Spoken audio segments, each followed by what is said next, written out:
এই জিন্স এবং T shirt জেনারেশনে কোনো মেয়েকে যদি বিয়ে করছেন, আমি লিখে দিতে পারবো আপনার জীবনটা জাহান্নাম হয়ে যাবে। এই ভুল করতে যায়। আর যদি এমন কোন বোরখাওয়ালির সাথে অ্যাফেয়ার্স থাকে যার সাথে আপনি কফি খাচ্ছেন, বুঝবেন এই বোরখার নিচে প্রকৃত তাকওয়া নাই। যদি থাকতো তাহলে আপনার সাথে কফি খেতে আসতো না। একজন সচ্চরিত্র মেয়ে কোশ্চিন কালেও আপনার সাথে ফোনে কথা বলবে না, আপনার চ্যাটের উত্তর দিবে না, এবং এমনকি আপনি যখন ফোন নাম্বার এক্সচেঞ্জ করছেন, রাতের বেলা নক দিচ্ছেন, সে রিপ্লাই করবে না। কখনো একটা সত্যিকারের মুত্তাকি মেয়ে এটা করতে পারে না।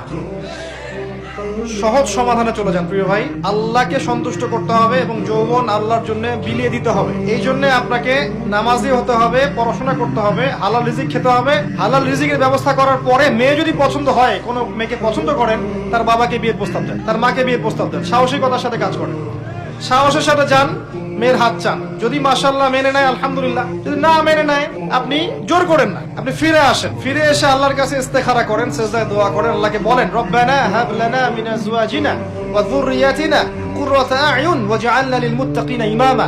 আল্লাহ আপনাকে এমন উৎস থেকে রিজিক দিবেন ইনশাআল্লাহ আপনি কল্পনা করতে পারেন না। একটা কথা সমাজে প্রচলিত আছে না, যে ছেলে মানুষের ইজ্জত তো সহজে যায় না, গোপন হয়ে গেছে, কেউ জানে না, আল্লাহ মাফ করে দিয়েছেন, সে হয়তো পার পেয়ে গেল। কিন্তু এই যে মেয়ে, তুমি যে 8-10টা ছেলের সাথে জেনা করেছো, তোমার ইজ্জতের কি হবে? তোমার যে সতীত্ব তুমি নষ্ট করেছো। তুমি তো বিয়ের পর কোনো ঘরে গেলে সে হাজবেন্ডও বুঝতে পারবে তুমি আর সতী সাদী নও, তখন তোমার কি হবে?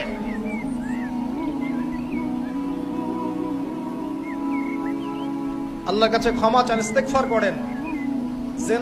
জেনার ফলশ্রুতিতে সমাজে মহামারী নেমে